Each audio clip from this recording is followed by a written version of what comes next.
2009 में भारत के वोटर्स ने एक सरकार को फिर से मौका दिया।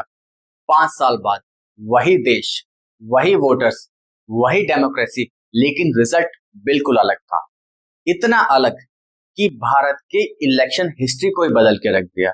और सबसे इंटरेस्टिंग बात, ये कहानी इस बात की नहीं है कि लोगों ने किसको रिजेक्ट किया। असली मिस्ट्री कुछ और है। अगर सिर्फ नाराजगी थी तो वोटर्स इतनी बड़ी संख्या में एक ही दिशा में कैसे गए? अगर सिर्फ गुस्सा था तो रिकॉर्ड टर्नआउट क्यों हुआ? अगर सिर्फ डिसअपॉइंटमेंट थी तो नया वोटर्स इतनी बड़ी संख्या में इलेक्शन प्रोसेस का हिस्सा क्यों बना?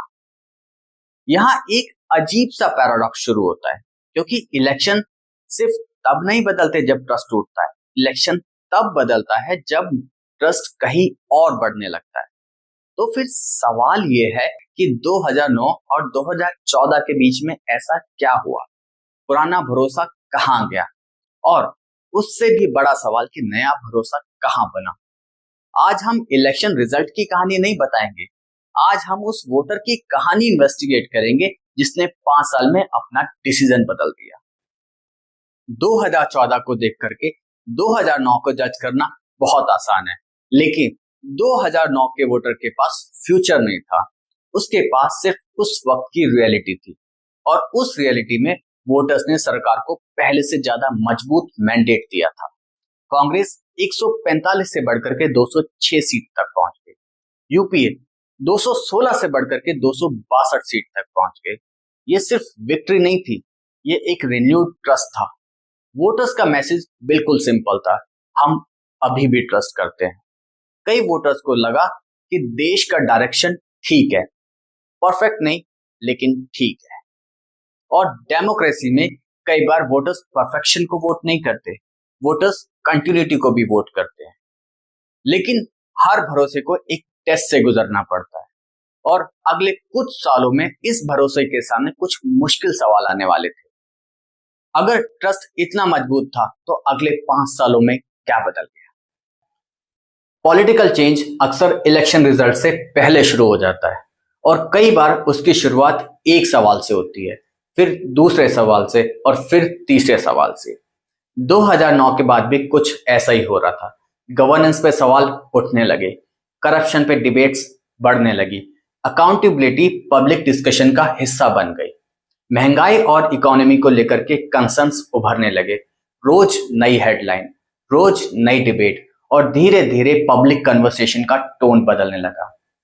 ये सवाल टीवी स्टूडियो तक ही सीमित नहीं रहे, वो ड्राइंग रूम तक पहुंचने लगे, ऑफिसेस तक पहुंचने लगे, और सड़कों तक भी। और ये कोई एक सिंगल इशू नहीं था, कई सारे कंसर्न्स एक साथ और एक ही समय पे उभरने लगे। लेकिन सवाल उठना और डिसीजन बदलना दोनों एक ही बात नहीं होती। तो फिर अगला सवाल, क्या ये टेम्परेरी कंसर्न था या कुछ गहरा बदल रहा था? हर वोटर एक जैसा नहीं सोच रहा था। बहुत से लोग सपोर्ट भी कर रहे थे, लेकिन पहली बार ट्रस्ट को एक्सप्लेन करना पड़ रहा था। और डेमोक्रेसी में ये एक इंपॉर्टेंट सिग्नल होता है, क्योंकि जब भरोसा ऑटोमेटिक रहना बंद हो जाए तब सवाल अपनी जगह बनाना शुरू कर देते हैं।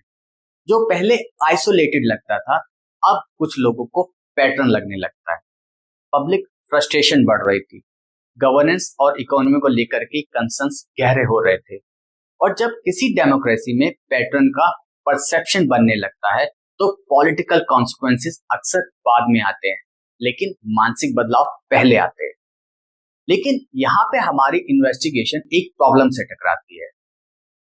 अगर कहानी यहीं खत्म हो जाती तो 2014 को समझना बहुत आसान था। लोग नाराज हुए, ट्रस्ट कमजोर हुआ, इलेक्शन हार गए, केस क्लोज्ड। लेकिन फिर 2014 इतना हिस्टोरिक क्यों हुआ? अगर अब तक की इन्वेस्टिगेशन को देखें तो सिंपल कंक्लूजन निकलता है। लोगों ने सवाल पूछे, ट्रस्ट कमजोर पड़ा, डाउट बढ़ा, और रिजल्ट बदल गया। लेकिन जितना हम 2014 को देखते हैं उतना ही लगता है कि शायद हम आधा जवाब ढूंढ रहे हैं। अगर सिर्फ नाराजगी होती तो क्या वो रिकॉर्ड टर्नआउट क्रिएट कर देते? अगर सिर्फ डिससैटिस्फैक्शन होता तो क्या करोड़ों नए वोटर्स इस प्रोसेस का हिस्सा बनते? अगर सिर्फ डाउट होता तो क्या नई मेजोरिटी क्रिएट हो जाती? शायद नहीं।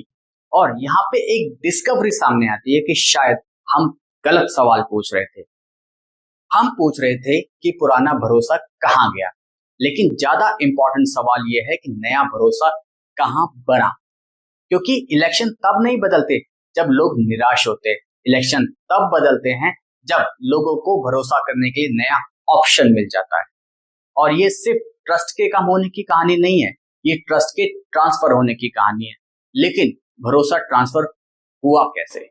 डिससेटिस्फैक्शन एक वोटर को दूर लेके जा सकती है, लेकिन नए डेस्टिनेशन तक पहुंचने के लिए हमें होप चाहिए होती है। और शायद इसीलिए 2014 को समझने के लिए हमें फ्रस्ट्रेशन को नहीं देखना होगा, हमें एस्पिरेशन को भी समझना होगा। उस दौरान एक कन्वर्सेशन चल रही थी डेवलपमेंट की, बेटर गवर्नेंस की और फ्यूचर अपॉर्चुनिटीज की। क्या भारत और तेज ग्रो कर सकता है? क्या गवर्नेंस अलग हो सकती है? क्या अपॉर्चुनिटीज ज्यादा क्रिएट हो सकती हैं? वोटर्स सिर्फ अपने प्रेजेंट को ही जज नहीं कर रहे थे, वो अपने फ्यूचर का भी अंदाजा लगा रहे थे। और डेमोक्रेसी में फ्यूचर के प्रॉमिसेस बहुत पावरफुल होते हैं। लेकिन क्या ये सिर्फ होप ही काफी थी? आखिर करोड़ों लोग एक ही डायरेक्शन में कैसे मूव कर रहे थे? यहीं से 2014 की कहानी और भी इंटरेस्टिंग हो जाती है। हर वोटर एक ही वजह से कन्विंस नहीं था। यंग वोटर्स की प्रायोरिटीज अलग थी, अर्बन वोटर्स के एक्सपेक्टेशन अलग थी, मिडिल क्लास के कंसर्न्स अलग थे और फर्स्ट टाइम वोटर्स के सपने भी अलग थे। तो फिर सवाल है कि इन सब में कॉमन क्या था?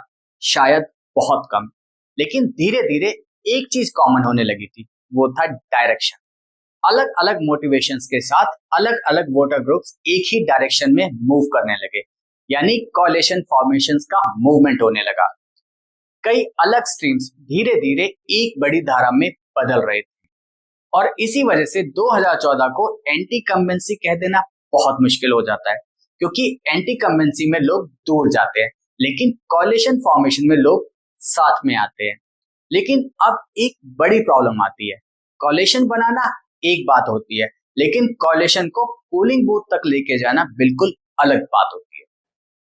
हिस्ट्री सिर्फ तब नहीं बदलती जब लोग अग्री करते हैं, हिस्ट्री तब बदलती है जब लोग वोट करते हैं।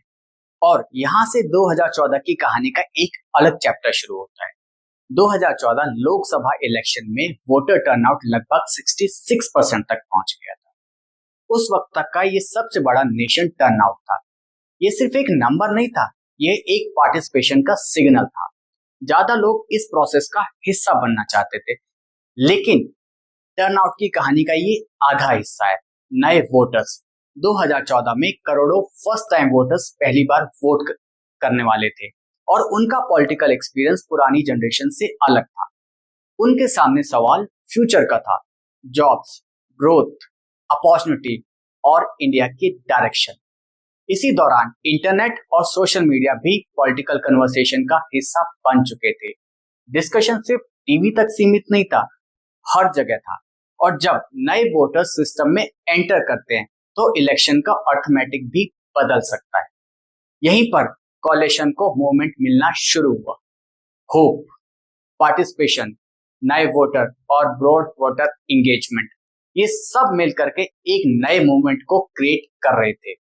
अब सवाल था, क्या ये मूवमेंट रिजल्ट में कन्वर्ट होगा?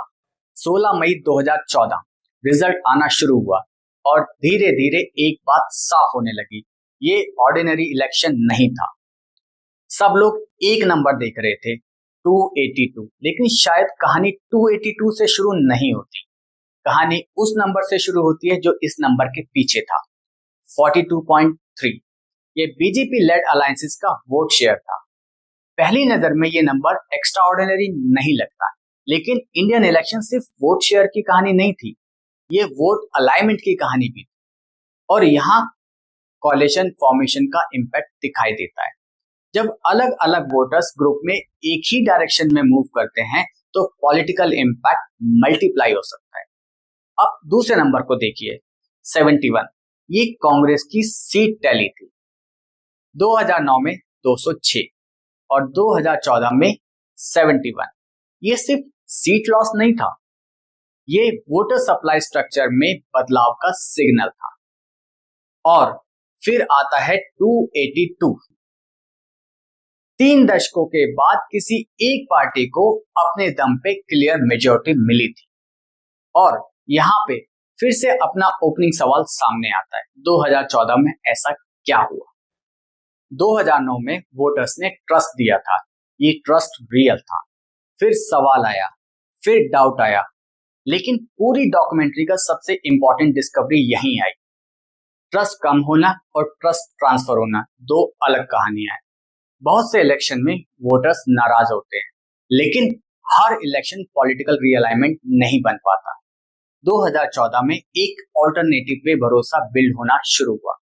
डेवलपमेंट, गवर्नेंस, फ्यूचर एक्सपेक्टेशन, अलग अलग वोटर्स, अलग अलग रीजंस, लेकिन धीरे धीरे एक ही डायरेक्शन में। Young voters, urban voters, middle class voters, first time voters, कई अलग स्ट्रीम्स, एक बड़ी धारा। फिर पार्टिसिपेशन बढ़ा, टर्नआउट बढ़ा, नए वोटर आए, मोमेंटम बना, और फिर वही मोमेंटम नंबर्स में दिखाई दिया, 42.3 एंड 71। इसीलिए 2014 की कहानी किसी पार्टी की जीत या हार की कहानी नहीं है, ये मिलियंस ऑफ इंडिविजुअल वोटर्स की डिसीजन की कहानी है, जो धीरे धीरे एक ही डायरेक्शन में कन्वर्ज हो रहे थे। शायद इसीलिए 2014 इंडियन पॉलिटिक्स का एक टर्नआउट पॉइंट बन गया, क्योंकि रिजल्ट से पहले वोटर बदला था, और जब वोटर बदलता है तब पॉलिटिक्स भी बदल जाती है। तो आज भी वही सवाल, क्या 2014 एक यूनिक पॉलिटिकल मूवमेंट था, या फ्यूचर में भी कभी अलग अलग वोटर स्ट्रीम मिलकर के इतना बड़ा कोalition बना सकते हैं? आपका क्या मानना है?